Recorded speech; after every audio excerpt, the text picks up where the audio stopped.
Well, good afternoon, everybody. Welcome to California Haunts Radio. My name is Charlotte, and I'm going to be your host for the next hour. I apologize. I told you the computer hard drive's been having issues. Well, all the pre-done files I had for this show have disappeared, so there's no intro today. I'm so sorry about that. I apologize. I have no clue what happened to them, and I've been telling you guys, I just was able to get the funds to replace my hard drive and get all that done, and that's going to be happening over this coming weekend to get the hard drive replaced on here. But that's the kind of stuff that's been happening. Anyway, we're here anyway. It doesn't matter. No biggie. We'll just continue from here. And again, my name is Charlotte. I'm going to be your host for the next hour. I'm also the owner of the California Haunts Paranormal Investigation Team based out of Sacramento, California. We are 45 strong up and down the state, which means if you have a paranormal issue, we can get to you. It may take us a while because California is a huge state. But in the meantime, we do have mediums on staff that can talk with you about what you think might be a paranormal issue. Not a problem, right? Okay. Anyway, welcome, welcome, welcome. If you're watching from Facebook today and you like what you see, please be sure to hit that follow button. If you're watching from YouTube and you like what you see, please be sure to hit that subscribe button. We've got more than 680, I think 650 videos sitting over there. And I think you'll find something that you like. In fact, to make it easier on you, I put the videos into categories like ghosts and hauntings, and we have a religious category, things like that. That way, if you're looking for something in particular, you can just go to that particular file and pull it up. Okay. Also, what I ask you to do is if you do like the show and you do like what you hear today, please be sure to hit those thumbs up buttons, those hearts, and the happy faces and all that. YouTube, no matter from where you're watching from, because what that does is that puts us in higher in the algorithms, and what the algorithm does is it puts us out to more people. Okay, so the more of those thumbs up things you give us, the better. Okay, now we're on to my show, onto this show today, rather. You can tell I was taken by surprise when nothing came up as far as the intro. Catholic exorcisms. I grew up a Catholic, and I've seen enough. I've seen enough doing this as a paranormal investigator for the last 25 plus years that I've seen enough of stuff. As far as what I felt have been demon cases, probably we've run into maybe 4 over the years. That I can say that I think were demon cases, but it's rare. But I know the numbers. A lot of people are claiming that the numbers of demon cases are going up, and I don't know what the reason for that is. I'm not the professional theologian, but as far as I remember, I think we've done 3 or 4, and a couple of them were really, really, really wild cases that we were involved in. And each time I've had to do a referral to clergy, whether it's the Catholic Church or another church, to come in and do a cleansing, or even our staff shaman. So this means a lot to me, and I think I'm like a lot of people. I grew up watching these movies like The Exorcist. Oh man, I think the scariest movie I've ever seen in my life is The Exorcist. And it's funny because when you're a Catholic, and sometimes like my father, he was not a Catholic. My father kind of put religion off to the side, right? So I was kind of caught in the middle because my mother was very Catholic. And it's funny how when you see stuff like The Exorcist, it all comes back to you. Suddenly you're so suddenly it hits you. I'm like, this is going on. Just like a story I have about covering a Potter's Field funeral out in Woodland with my photographer, and I get out of the car, and the church bishop's there, and I had no clue it was a bishop, right? All I know is that when I got out of the car, and I don't know if this is disrespectful, I don't intend to be disrespectful about it, but when I got out of the car, I remember seeing him put on his, the sashes, the colorful sashes, and the pontiff hat and a cap or whatever they call it. And I thought, oh my God, this guy's a big mucky muck with the church. So it all comes back to you from time to time. Okay, enough of embarrassing myself. My guest today, Scott L. Smith, calls himself the Catholic nerd. I believe it's the Catholic nerd. He could clarify it. You know how I am about stuff. Anyway, I'm going to bring him in, and we're going to start talking to him about real Catholic exorcisms. I heard him on another show, and there was stuff that he mentioned that I didn't even think about that priests will do when they're out on these demon cases. So let me shut up and get him on before I keep making a total fool of myself. Here we go. Hello. Hey, how's it going? Good to be with you. Now that I made a fool out of myself. Tell me about you, sir. I'm a Catholic author. I'm also an attorney. So, I have to do a lot of good things in my life to make up for being an attorney. So, hopefully, this is one of them. Hmm. Like you said, I have this book, Real Catholic Exorcisms, that goes through the historical exorcisms. There's plenty of good authors out there, Catholic priests and Hmm. even not Catholic priests that are writing about contemporary exorcisms. Like you say, it does appear to be on the rise. Hmm. Lots of good YouTube, like Father Chad Ripperger is an Hmm. awesome source. But yeah, I've got the Real Catholic Exorcisms. That's awesome. That's awesome. So tell me about. I mean, you call yourself a Catholic nerd. That's right. How does one become a Catholic nerd? Well, I think if you're a Catholic, you're kind of a Catholic nerd anyway. Uh, I think it appeals to the nerdy side of us because there's so much history. There's just so much that's knowable, or that to not that you have to know all of these things to be a Catholic, but it's endless. It just there's you can learn and learn forever, and you never find a bottom. And if you're an insatiable kind of nerd, Hmm. like I pretty insatiable with my nerdiness. It's like this is the one place I can go where I don't find an end to, like, mind blowing insights about Hmm. scripture, life, reality, whatever you want to, whatever it is. Well, like I said earlier, my father. I think he came from Protestants. They were Hungarian, so I think they came Oh, from okay. Protestants. And then, of course, my mother was Catholic, so I was kind of caught in the middle. So church to me was going during the holidays and that, and then my mother would go, on her own because my father didn't see a need. There was no catechism in my life. There was nothing because my father didn't see the need for it, which is fine because I believe what I believe in my heart. You know what I mean? It's not like I don't believe in it. So I figure I'm okay with it. But I go more often than I used to. But there's just Yeah. little things you get through your life that you don't realize is going to remind you of your background until you're right there. Like I said, when I got out of the car and I saw the bishop, and I thought, oh my God, I Mm. had no idea what the bishop was. There was a bishop, and my first thought was, my God, this guy's a big muckety muck at the church. He's got like the Pope hat thing going on, Yeah, and all this. yeah. And I thought, whoa. So it does come back to you, as I you get was, older. yeah, I was, after COVID, it's taken us some time to get back bringing the Eucharist to nursing homes. And Hmm. we just happened to be in a community with a lot of nursing homes. And so we went back to a nursing home the other day. These people hadn't, seen a priest, let alone a minister, for a few years Hmm. to receive the Eucharist. And, this one lady I was giving the Eucharist to, she completely, full on Alzheimer's, but you show her the Eucharist, and there's this dawning recognition, and then you start saying the Our Father, the Hail Mary, and she can't remember maybe her name, but she'll Hmm. join in, with the prayers, and she'll remember the sign of the cross. Hmm. It's amazing how deep these seeds are planted. Hmm. Absolutely, absolutely.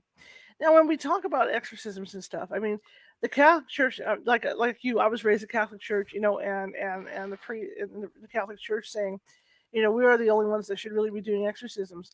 Do you think it's okay, in your opinion, for other religions to do exorcisms?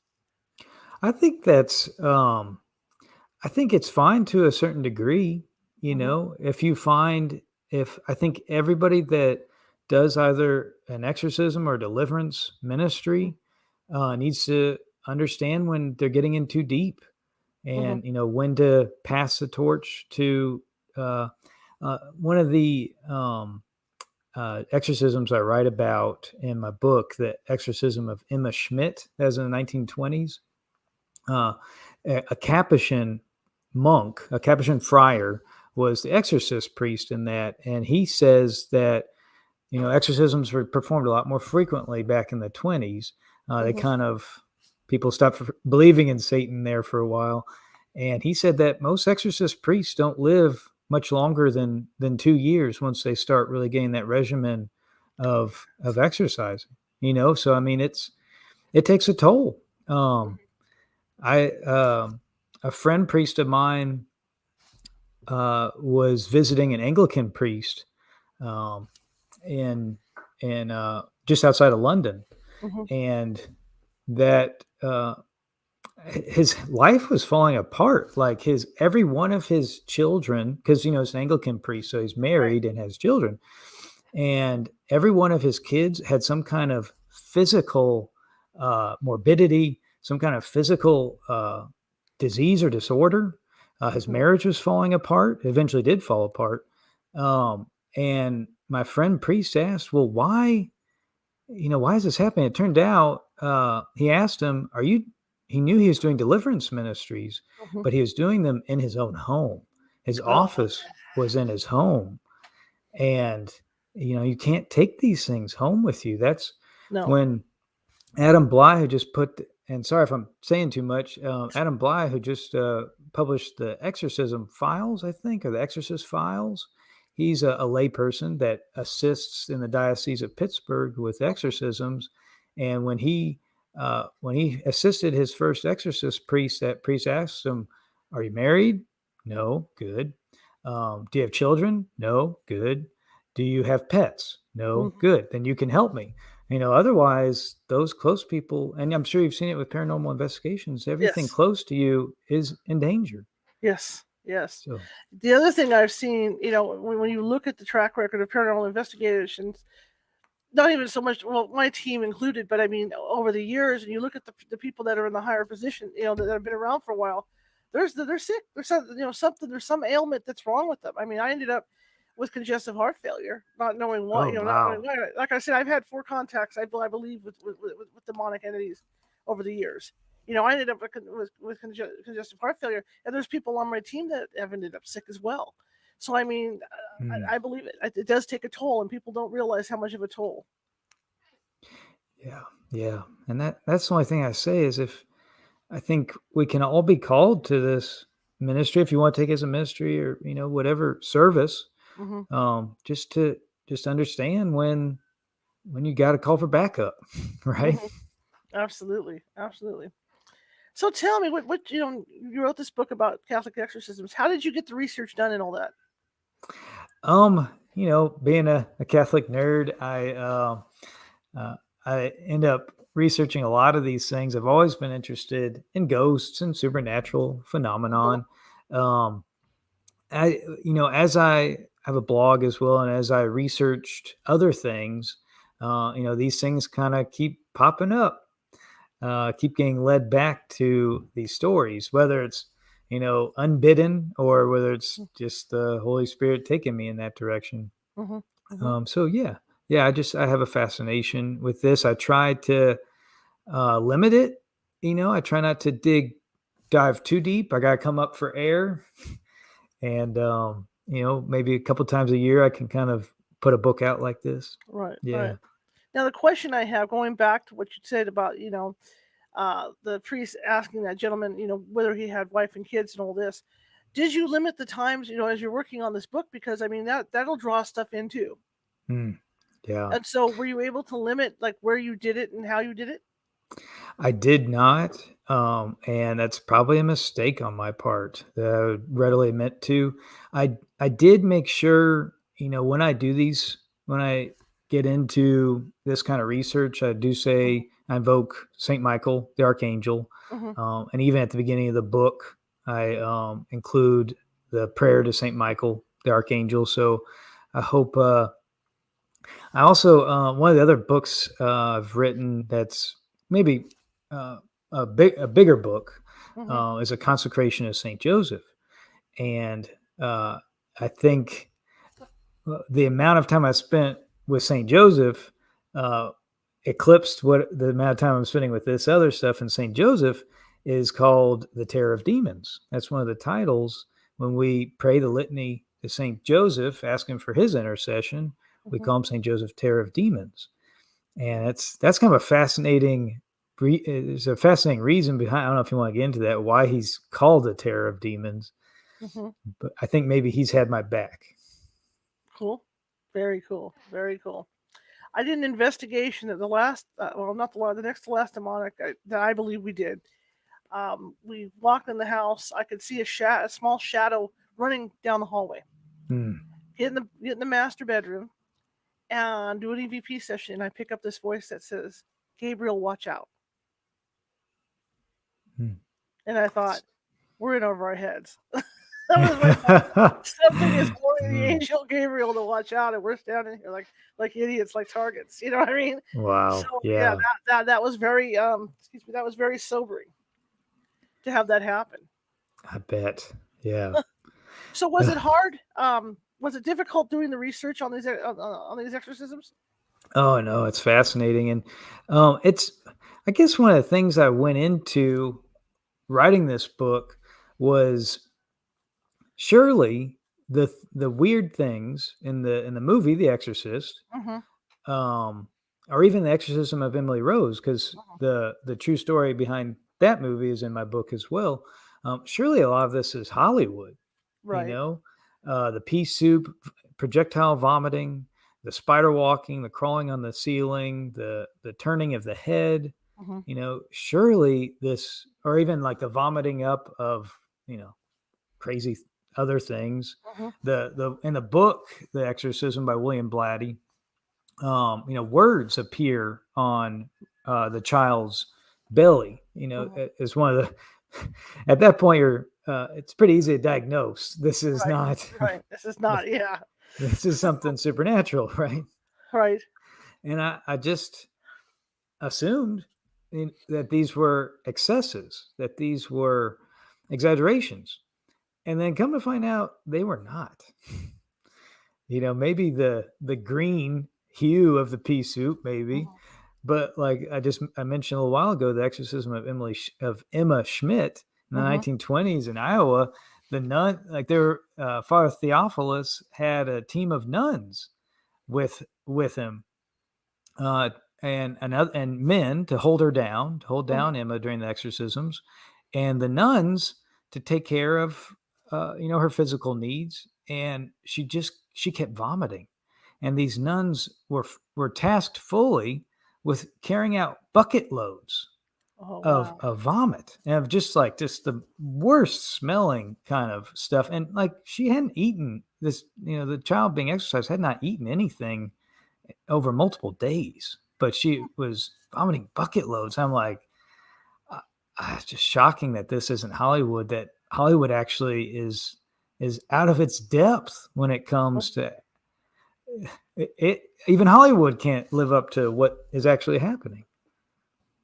When you talk about vomiting, though, I mean, like you say, she had eaten for days.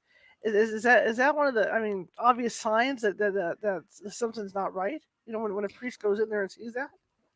I mean that was during the exorcism itself. So Right. the obvious signs Right. would be precursors to that. For Emma, it was that she'd be the Father Theophilus would put several different things in front of her, Hmm. not knowing which of the items was blessed, whether it's holy water or food that had been blessed, and she would react violently to the blessed items and not react at all to the unblessed items. That's usually one of the diagnostic tools that priests or people that help priests will use.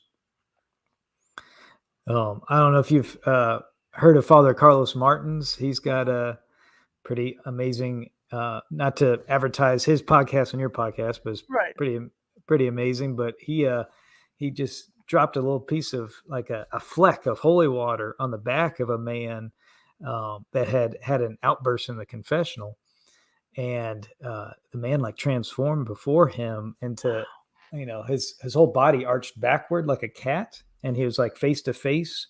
His uh, Father Carlos was facing his back, and then suddenly the man's face was facing him, like some kind of crazy yoga move or something.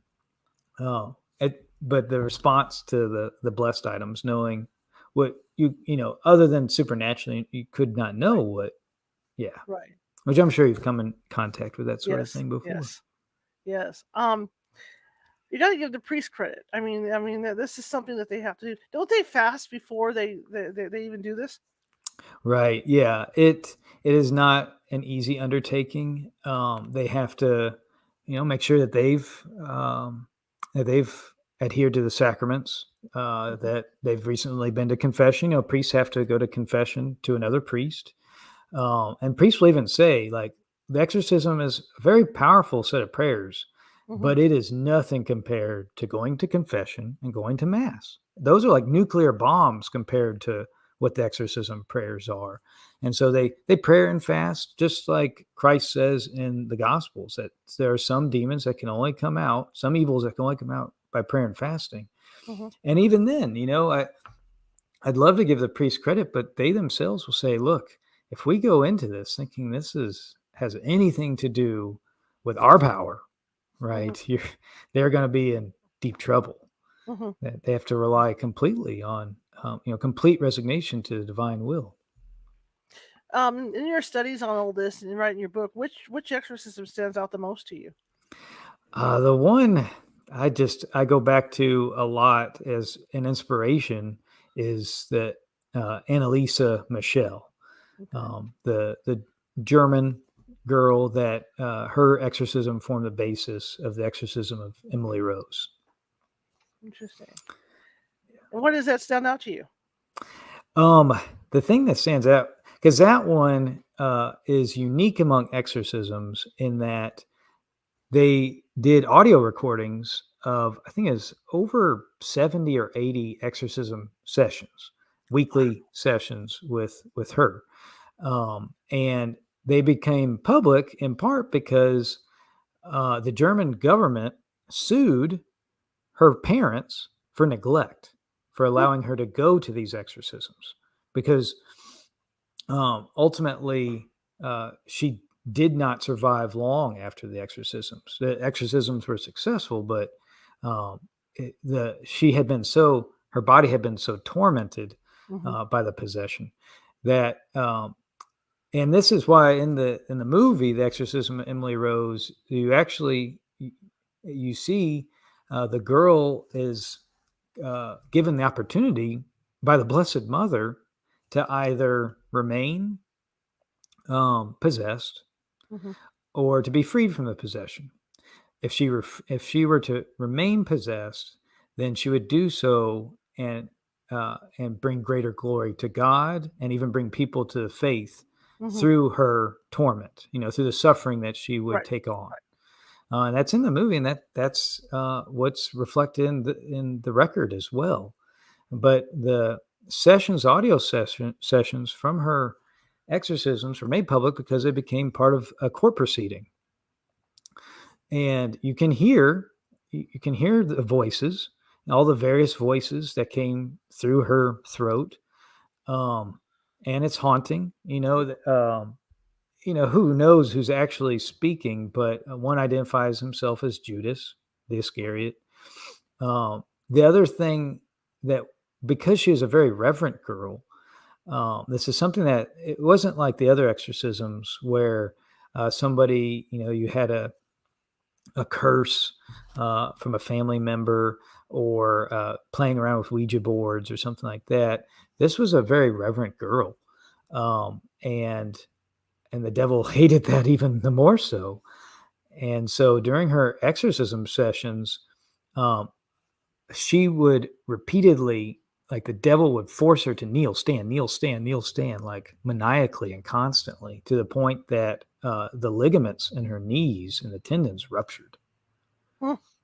Just heartbreaking, but the devil was twisting her reverence, and so that always stands out to me. And there's even in the church, in the Catholic Church, there's been put forward the cause for her canonization.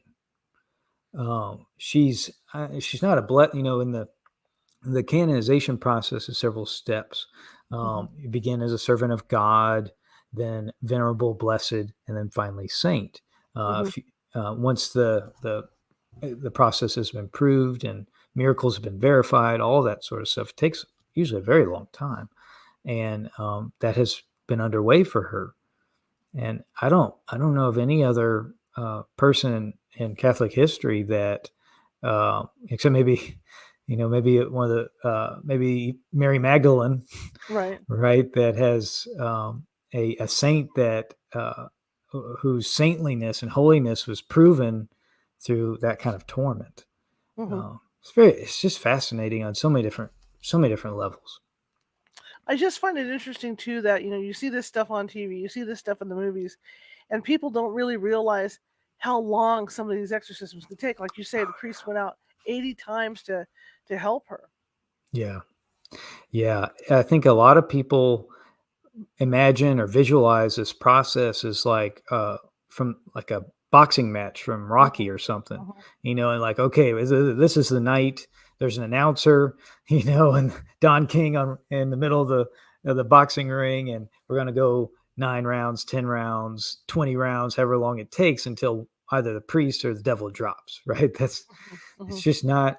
It's similar to like a therapy session, Hmm. in that you go weekly, monthly, whatever the schedule is set up, and it's some of the process is routine.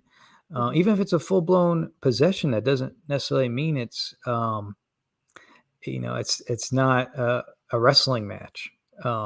At least on the surface, right? Hmm. It doesn't look that way. Supernaturally, yes. In the spiritual realm, yes.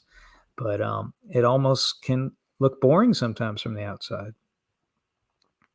Do you think that, okay, as we're talking about, maybe there being an increase in these things coming up, do you think there's something foreshadowing with that? Because it seems like you're hearing more and more about this stuff, or is it just that there's books like yours out and maybe these movies that are making people more aware?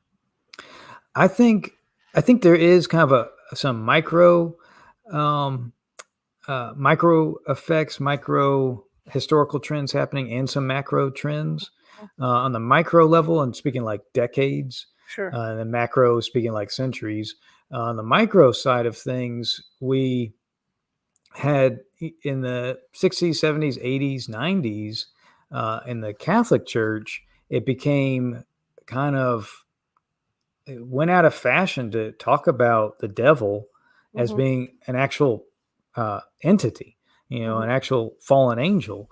Began we didn't really talk about any, and Protestants too, um, that we talked about the devil just being the a personification of like social evil, Hmm. Hmm. things like that, not an actual person, as he is.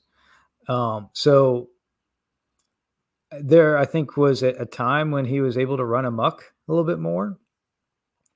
On the century side of things, it's very interesting because when you look at when Christ came into the world, there was this Pax Romana, right? The Roman peace that lasts like 300 years with a world. There was no war, Hmm. both before and after Christ's birth, and that's unusual Hmm. in all of history. And you see that the paganism, like his, what I would, the Roman religion, Hmm. um, that ended.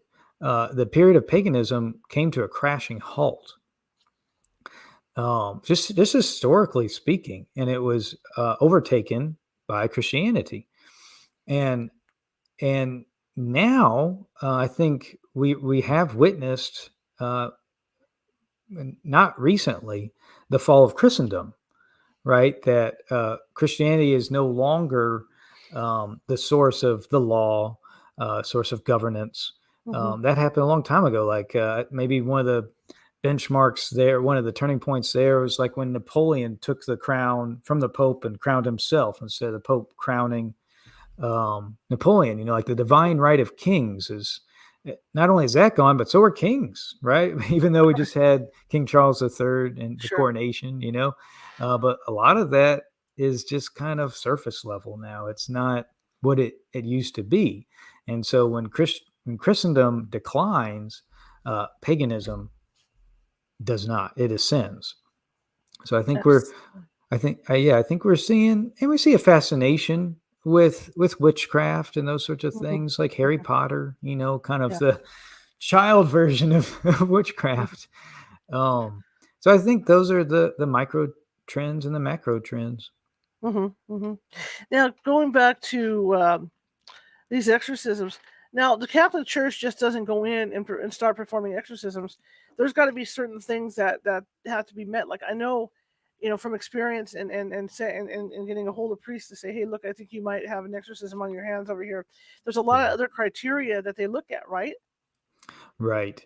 Right. And like Adam Bly, the who just just put a book out, he's a he's a person that has his background in psychology, Mhm, that for a diocese, and multiple dioceses will have this, especially the larger ones, the mhm, archdioceses, will have somebody on staff who will evaluate the cases brought to them. And it's not just Catholics.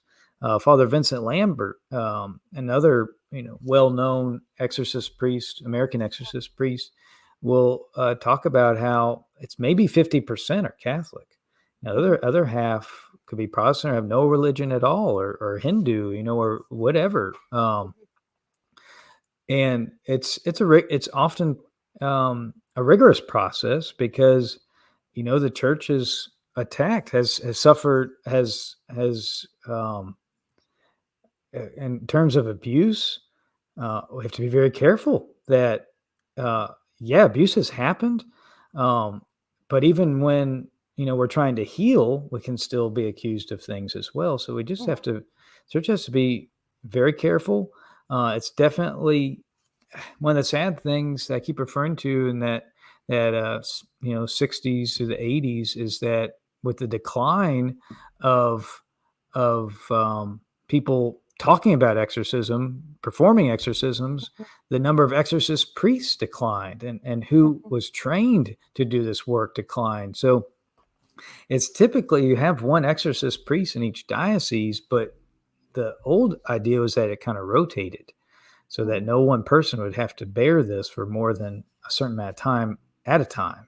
mhm, And like Father Theophilus in the Emma Schmidt exorcism, he's a mhm, Capuchin priest, right? He's a priest of a specific religious order that could even be cloistered, and having a cloistered priesthood, having uh, priests that don't also have the duties of a parish priest, that mhm. can focus on just this.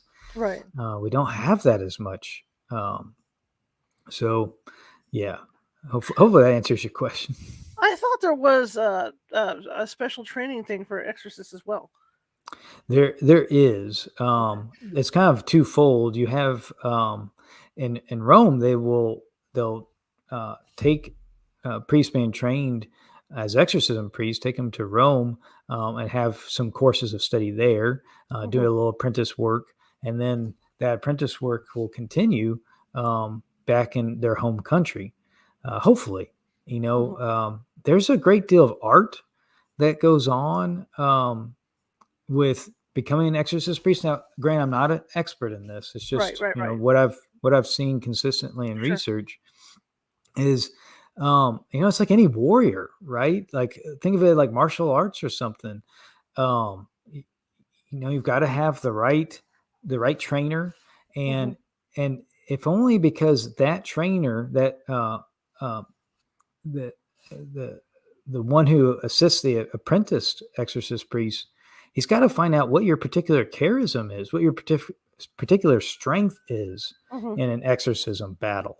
Um, some priests, for example, are able to determine, have that gift, because they do this with divine light mhm, and and direction. And for example, one priest will determine, what it was that the specific for this fallen angel, for whoever demon is possessing the person, what mhm, their specific charge was, what they were created for, because every angel is created for a specific purpose, and that particular priest will find out, like, one demon he was exercising was there to announce the birth of Jesus, was created mhm, that he would be able to announce the birth of Jesus at Christmas. mhm, And he found out that whenever you sang a Christmas carol, in the exorcism, or even just said the words of a Christmas Carol, it would make that demon much more manageable, right? It'd Mhm. make the demon lose control, or and so each priest kind of has a different ways of finding insights into who they're battling. Another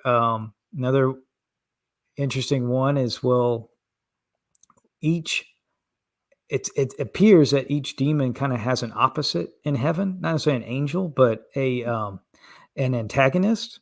Mhm. For example, like a saint that they just are particularly offended by.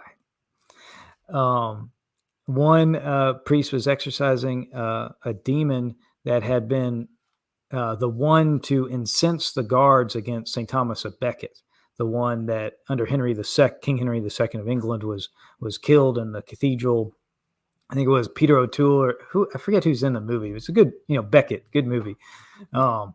But a relic of St. Thomas of Becket was found for that exorcism, and it was extremely powerful because the relic had some of the blood splattered garments that St. Thomas of Becket was wearing when he was killed Mhm. uh, was the key to exorcising that person. It's just incredible, how the training of exorcists, them finding their particular talents, Mhm. Mhm. because they're Does it called for some reason. does it take? Yeah, I was gonna say, does it take a certain type of priest to do this? Do you think? Yeah, I think it's got to be. See, it would never be me, because hey, I'm not a priest, but I'm too fascinated by this, Right. right? It's got to be somebody who it almost has to be the priest that does not want to do this, that is Mhm. is being called to do this. Right. It makes a lot of sense. Just like those newspaper reporters to stay down the center line because you will be tempted, during these exorcisms. So it has Yeah, to be somebody that can hold that center line between the two. right. Yeah. Oh man, I'm a spectator. I enjoy seeing the triumph of good over evil from Hmm. afar. It's Absolutely. it's encouraging. It's fortifying. How close to reality was the movie The Exorcist? Do you think? Some superficial elements were changed. It wasn't a girl. It wasn't. Was it Linda Blair? Hmm. It was a boy. He didn't live in Georgetown. Georgetown University, didn't live in Right. D.C. Right. He lived in uh, Bunker Hill. Some people say it's Mount Rainier, Hmm. but it's Hmm. Bunker Hill. And those elements of the story came from William Blatty's own life, because he went to Georgetown and had a great admiration for the Jesuits there at Georgetown. But you know, more or less the mother, is an actress Hmm. in the movie, and I think the book as well. And that's not the case. Hmm. Um, but basically, the rest is the same. I think the Ouija board and and book, movie, and real life was the culprit. Um, and learning why Ouija boards are so uh, seductive, or why they're often at the heart of the matter, Hmm. often the culprit. I was fascinated to learn that it's often because you're giving over the power of your body, your hands, to use the Ouija board, and that's that's extremely dangerous. Hmm. But anyway, to get back to your question, the the diagnoses for the exorcism. I mean, some big changes at the end. Now, correct me if I'm wrong. Um, the it's Max von Sydow, I think, is the actor, the Hmm. old priest. I need an old priest and a young priest. Yeah. Who, there's a Catholic nerd in me. He is in like every awesome sci-fi movie ever. Hmm. He's in Dune. He's in oh, uh, anyway, he's just this. He was in The Force Awakens. That's like one of his last roles. Right. Just an amazing actor. But he's, as the old priest, he says in there, "Take me instead." Remember that? And so the Right. demon comes into that. That would never. That is not realistic. That's Hollywood. And then I think one of the priests commit suicide after that, which obviously Mhm. that's didn't happen either. Mhm. In terms of the priest who did the exorcism, I think it was more just kind of a blue collar kind of worker, and that it's not as dramatic on his end of things. Mhm. He's just doing his job. Mhm. He, so, Well, you talked about, the priest. I think I find it fascinating that thing you said about the blessed object or the blessed food as a mm. test, of this going on. Are there any other tests that you can share with us or anything like that? Oh, sure. Yeah. One of the other ones, which is fascinating, is knowledge of events or languages that a person would have no reason to otherwise know or Mhm. have know about or have learned. I think most all the exorcisms I describe in my book, the person has some is the possessed person speaking either biblical Hebrew or Aramaic, not only a foreign language but an ancient language. Mhm. Emma Schmidt, she that from 1920s Iowa, her community there were a lot of Irish and German, so she was in a polyglottal community, but they weren't speaking biblical Hebrew. So that's the other uh, key diagnostic symptom that cannot be faked. Mhm. Mhm. I think those are the main ones. And then when I think about this, from the psychological standpoint, I mean, the priests have a lot to look out for that way. I mean, because they really have to be careful to make sure they're not dealing with a psychological case. Oh yeah. Exactly, and that's why the people that assess these cases for the archdiocese tend to be psychologists. Like even several movies now or TV series. What's the one on? Is it Evil? Is that the one where it's a seminarian, which is kind of odd because a seminarian's not going to be an exorcist, but Mhm. and a psychologist that together assess these cases. I think they're trying to set up the Fox and Scully from X Files uh, feel of it. So that's why they have them as a pair. But um, the yeah, that is it has that's why it takes so long for the Catholic Church to assess these cases because they have to make certain that with the testimony of an attending psychologist or psychiatrist that Mhm. this goes beyond the range of the DSM manual. This is not a psychiatric disorder. Mhm. Mhm. Absolutely. Which movie bothered you the most out of all the movies that have come out? Um, I haven't seen the new one with Russell Crowe. Mhm. Um, that one would possibly could bother me the most. But of the ones I've seen, when you say bother, you mean like scared me the Yeah, most, or that scared like, you the oh, most. this is inaccurate. The one that's, I guess because I saw it as a younger child. Um, and this isn't quite exorcism, but it's close. Is Yeah. Omen? The Okay. Omen 1 through 50, right? um, I saw, I don't know, The Exorcism or The Exorcist. I really didn't. I don't know why it just didn't scare me as much as a child. I guess because I was like, man, priests are awesome. That's. I guess I was just a warped child, But I think yeah. it was The Exorcist that scared me. Out of all of them, that one really bothered me. Mm, Sleeping with the lights on afterwards, that kind of thing. It just really bugged me. I'm fascinated by this topic because as a ghost hunter, and thinking that we have run, like I said, maybe 4 times over the last 25 years, we've come in contact with something like this.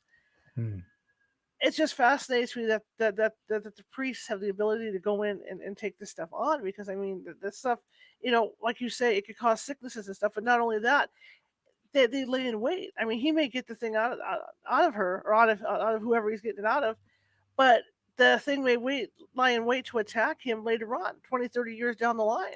yeah. Yeah. And um that's why it almost has to be a priest, because they are constantly getting fortified in the mass, Hmm.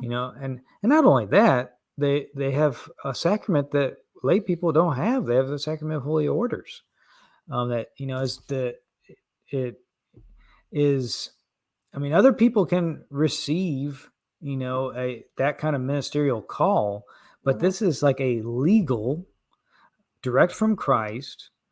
Uh, um, it's hard to say anything but ordination or sacrament. But if we put it in secular terms, it's like a direct commission from Christ, legal commission, like a bailiff or something for God.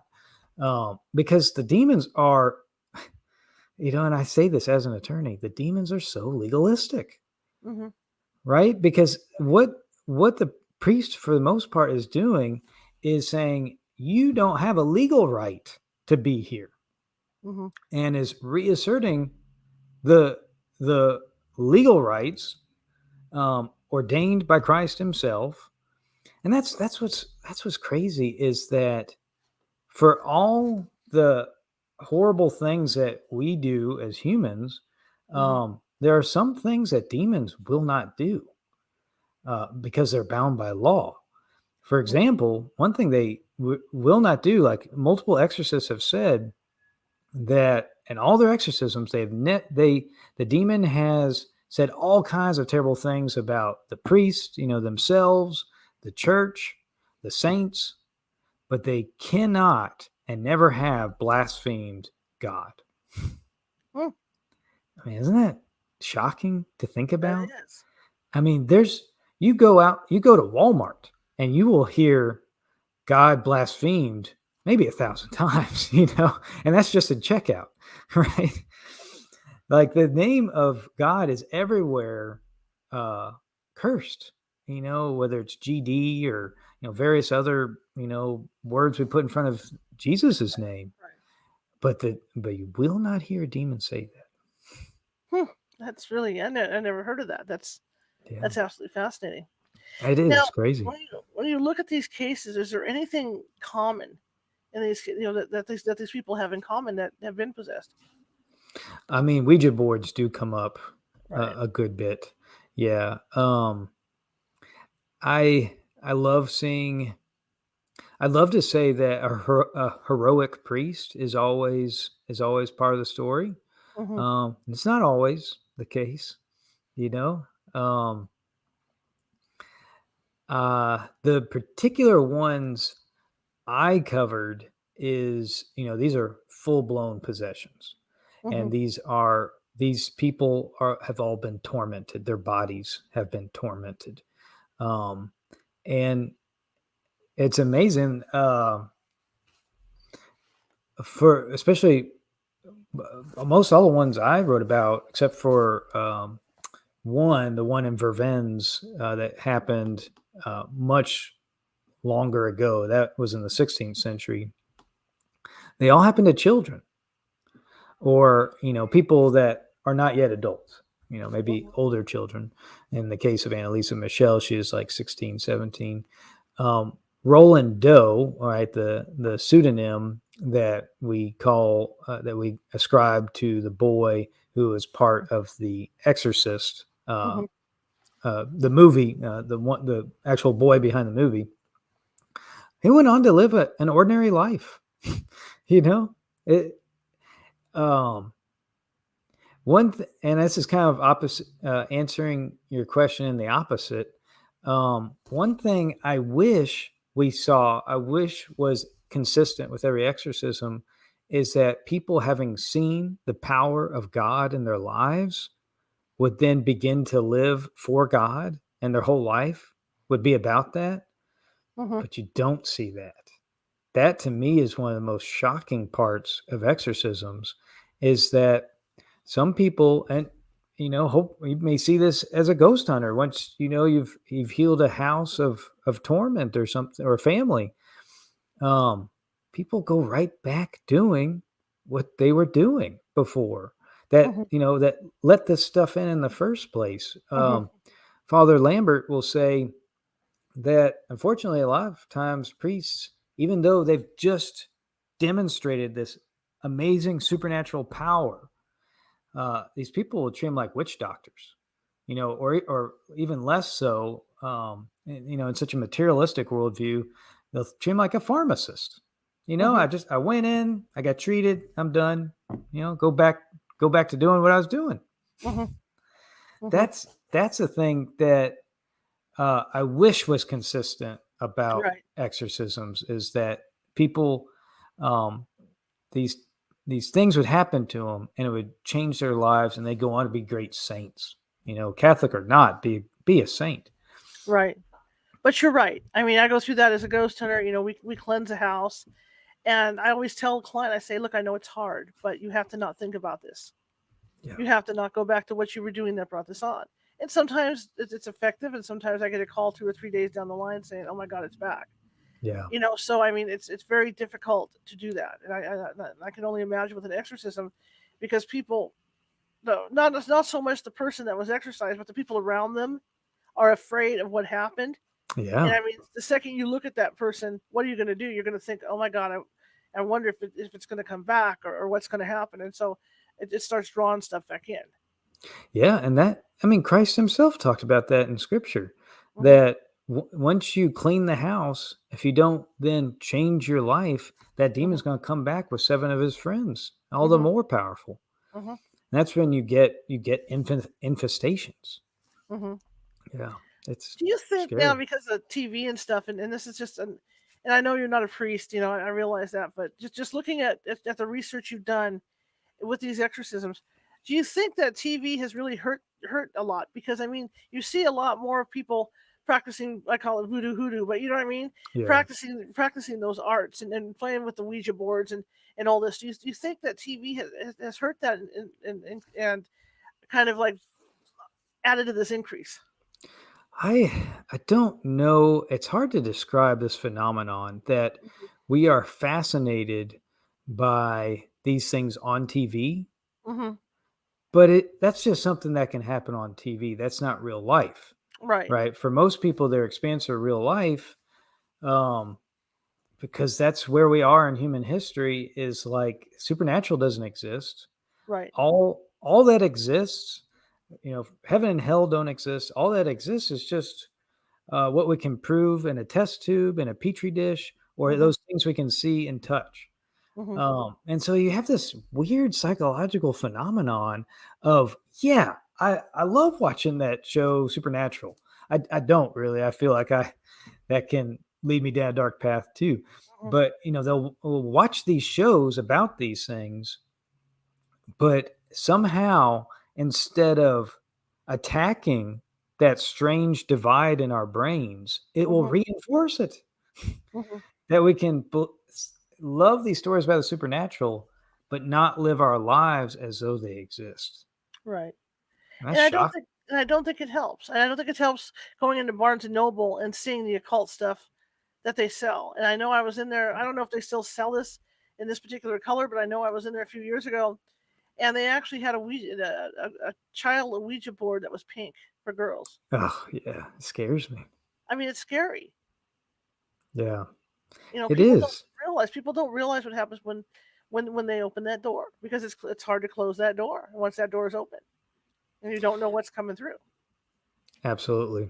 Or, um, because I'm a father, I have 6 children, Hmm. and I want to protect them. And we have things we can do as mothers and fathers, because the demons are legalistic, Hmm. that we have authority over our children and our property. Hmm. Both of those things, these days, a lot of people are under that sort of things under attack, but the demons respect the authority over our property and our children. Hmm. So we have ways of protecting our kids. Um, and it's interesting how the demons are geographical, right? Like the bishop has geographical authority over his diocese. To all the demons in that diocese are under his thumb, whether they like it or not.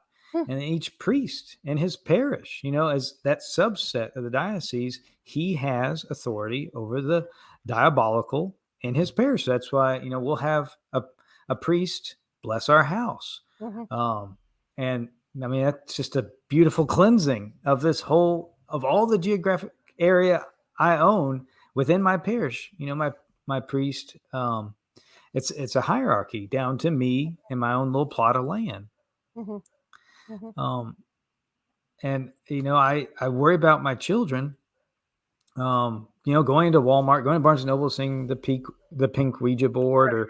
or I think Walmart even gives you will sell like a witch starter set for kids or something like that. You know, um, it's scary. But that's because paganism's on the rise. Yeah. Right. And we're being more and more desensitized to it, Yes. Yeah. as far as it's concerned. Let's talk about levitations now, because I know there's Sure. you hear the stories about these levitations. Do they actually occur during exorcisms? Oh yeah. I love the story. And there's multiple stories of this, or people just launching themselves onto the ceiling or something like that. But I love the more mundane story of Father Gabriel Amorth. Hmm. The Russell Crowe movie that just came out is about him, Hmm. who's, you can read his books, The Story of an Exorcist. Uh, I don't think he would appreciate necessarily the movie that came out. But anyway, a couple of priests that he trained, a couple exorcist priests that were trained by him. No, I'm sorry. It was when he was being trained by an old, I think, Franciscan Hmm. exorcist priest. Um, the possessed person just started rising up out of their chair, and the guy just put the priest just put his hand on the shoulder and put him back down in their chair. Like this happens. This is just this is just like working at the taking out the trash, and every once in a while some trash flies out the top of the garbage truck. It's just pick it up, put it back down. It's just common occurrence. When Um, you look at the cases that you've looked at, how hard? I mean, it's got to be hard on the families, because when you think about the exorcist, they had her tied down on the bed. I mean, if that's what it was, yeah. that's what they did. Mhm. So when you looked at this, is there any account, as far as what the priests report about the families? I mean, what are they going through? Well, yeah, and oftentimes you just can't do this without the family's participation, or at least the spouse's participation, and Hmm. especially as Catholics, um, that sacramental union, we share in each other's blessings, Hmm. and the other side too.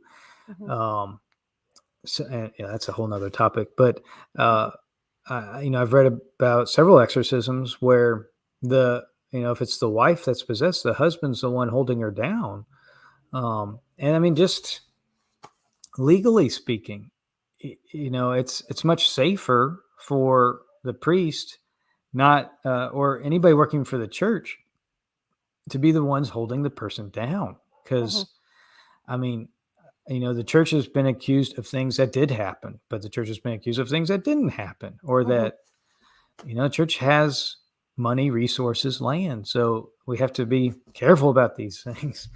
Um, so it's essential that the spouse take part in it, physically speaking, but spiritually speaking as well, because if it could be the spouse that brought this in the house and not the person possessed. Right. Right. And like we said, if we are not a united front, and blocking evil from our house, it can come back sevenfold. Hmm. Hmm. So, and I told you in my book, The Exorcism of Annalisa Michel, Hmm. um, her parents were ultimately convicted of neglect, um, for subjecting her to these exorcisms, even though there's all sorts of documentation that she freely consented of this. It was recorded that she freely consented to this of her own free will. Um, they were to blame for her basically starving to death. But it's because the demons wouldn't let her eat. It wasn't because her parents were starving her. It's Hmm. but that's what the diabolic wants to do. They want to bring everybody down. not just a particular person. Mhm. So I don't know if that, and we talked about Yeah. earlier about that Anglican priest, Mhm. that brought it home. Mhm. Mhm. Yeah. Is it hard to? I mean, like when these priests go out, how can they not bring it back with them? How does that work? Because I mean, obviously that thing is going to attach to whatever it's going to attach to. I mean, once it's released and it goes back out in the universe, it goes right back out in search of something. I don't know if I'm necessarily equipped to answer that question. I have Okay, some okay. theories, Sure, but that's all. sure. I think it's kind of what I've said before, that the priest says mass daily, almost daily, Right, right, and the requirements of even a diocesan priest, that they right. recite the liturgy of the hours daily as well. Their life is steeped in liturgy, and they frequently go to confession, and you know not only are they not opening that door, but they are, uh, when you take the Eucharist inside, when you take Jesus inside you, you can't. It's an exorcism in itself, Mhm, right? So I mhm, think they are so well fortified, and especially those that live in a cloister. Because I went to seminary, and I realized at some point that God was not calling me to become a priest. But even though I left seminary, I left knowing full well that I was leaving like an Eden like experience. mhm, I was a Jesuit, so we lived in community with our brother priests or brother seminarians at that point, and that wasn't always easy. Other people, where they say hell is other people, um, but but that life of prayer and mass and rich prayer experience, like all the time, and mhm. quiet and peace. I mean, this is a garden in which no evil flower can grow. Right. I agree 100%. So what's next for you? I am writing. This is pretty cool. I'm writing a book right now on near-death experiences. Oh, cool. Um, there has not been any major comprehensive book on near-death experiences from a Catholic perspective. Mhm, So that book, maybe by the time your listeners are hearing this, if they're not hearing it live, that'll be published by Sophia Institute Press. And I went into this being like, I don't know about near death experiences. I was kind of a skeptic, mhm, um, and I was like, God, if you want me to do this, you're gonna have to provide me with the stories to tell. mhm, And He really has. He's really come through. Um, it's it's interesting when you tell something from a Catholic perspective. It's almost like saying you're telling it from a historical perspective. It's not just contemporary accounts. You're mhm. bringing in 2,000 years, and even into the Jewish roots of our faith, 4,000 years of history of these sorts of things happening. So, uh, Padre Pio, if you've heard Padre Pio of Saint Pio now. He comes up in a lot of people's near death experiences. It's been even Saint Teresa of Avila, who's this beautiful saint. She died for like 4 days. And her sisters had covered her eyes in wax, like they would do back in the day, and they had said her funeral mass and everything. And she comes back. Just some extraordinary tales through history, um, of these, experiences of heaven and hell. Absolutely. What makes your book stand out from others? So I try to be a little bit subversive, which might sound funny coming from, this like straight laced Catholic guy, but um, I, uh, there's a lot of books out there that I think are told for jump scares, to scare people, Right. and kind of like the TV shows, not really um, bring people, not really enrich people's faiths. Mhm, Um, and so my book, I kind of make it look like uh, other books out there. Um, but like I say, it begins has a prayer of Saint Michael at the beginning, and it is reverent to the Catholic tradition and to Catholic priests, which you have kind of a mixed bag of that with other books. Mhm. So I, from that perspective, I'm trying to reach those people that are fascinated by this stuff, but maybe not always for the right reasons. Right. But and I don't mean that my book's a trap, right? In the Admiral Akbar, it's a trap kind of sense, Right. but Right. I tried to bring him in. Absolutely. Thank you so much for coming on. I appreciate it. I learned so much today, and Awesome. I've been looking forward to this since we booked. And yeah, I would love to get you back on to talk about your next book. I mean, that would be fascinating Sure. to For talk about sure. the Yeah. keys from the Catholic perspective. But thank you so much. And do you have a website or anything like that? Yeah, I do. You can go to thescottsmithblog.com, Okay. Okay. thescottsmithblog.com, and that's got all my books on there. Mhm. Probably got like 30 or something now. I don't even know the number, but that's kind of a central home. But and thank you so much for having me on. It's been lovely talking to you, and I appreciate our time together. And I appreciate you coming on. And let's have a shout out for your book again. That's it. Sure. It's Real Catholic Exorcisms, True Ghost Stories and Hauntings. I kind of give that clickbaity title, but yeah, Real Catholic Exorcisms. Fantastic. And people can get that at Amazon, right? Correct. Yeah. Okay. Oh, and I should tell you, Sure. it's an audiobook now. Alan Turton, a former BBC narrator, Uh huh. made it into an audiobook. He's a narrator, and his voice is pretty scary. His voice is awesome. Awesome. Awesome. So check out the Again, audiobook. again, thank you so much. And let's make it a point to get together when your other book comes out. Let's do it. Okay. Sounds good. Well, you have a good rest of your day, sir. You too. Take All right. care. Bye bye. All right. I learned so much today about the process and everything. I mean, like I said, probably in the last 25 years, we've come across four. I've had one follow me home and scratch me, that kind of thing. But it's always fascinating to read, and I've read part of his book, and it's a great book. So if you guys want a really good read about Catholic exorcisms, this is the book to do it with. Okay, tomorrow we're kind of shifting gears, and I've decided something a little different on Wednesdays is that we talked about the opioid crisis here in the United States a week and a half ago or so, and I kind of gave you guys my own insight into it from my perspective. Well, we're going to talk about it tomorrow with Karen Clark again, and I have some new stuff to discuss with you. I'm really trying to get the word out about this, and it's not the doctor's fault, and I know this. It's the system, but I want to get the word out as much as I can to people about what's going on.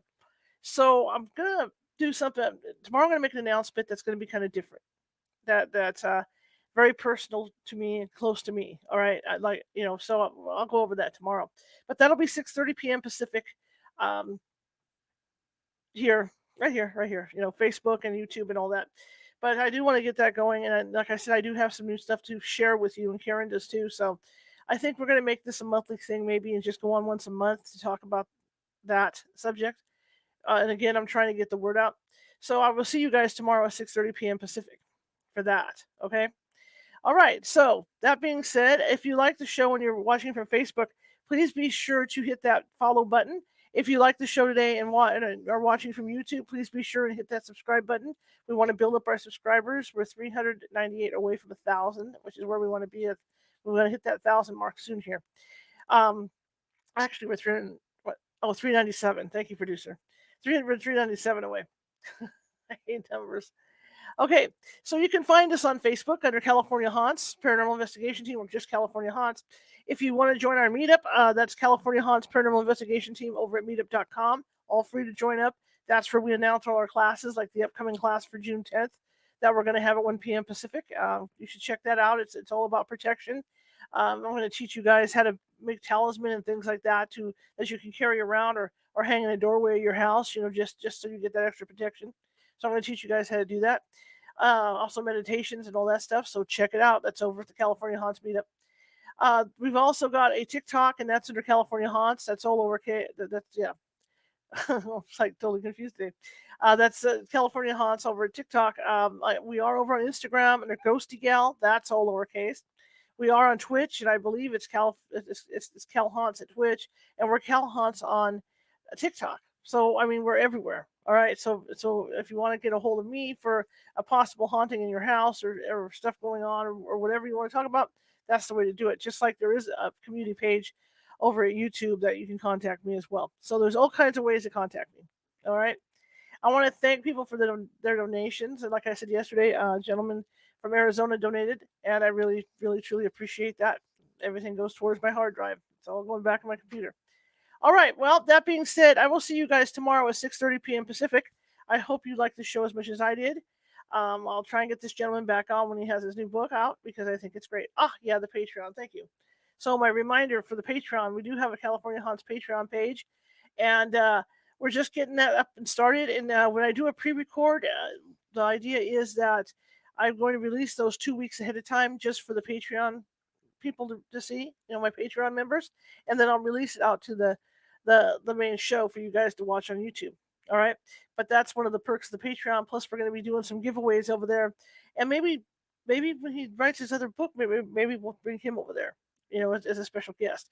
So some of our guests that are more popular, that you guys like, we're going to ask them to come onto the Patreon and do like an hour's worth of one-on-one with you, and you can ask questions, and maybe during the main interview there were questions that you wanted to ask and were kind of shy about or something. Well, this is the way to do it.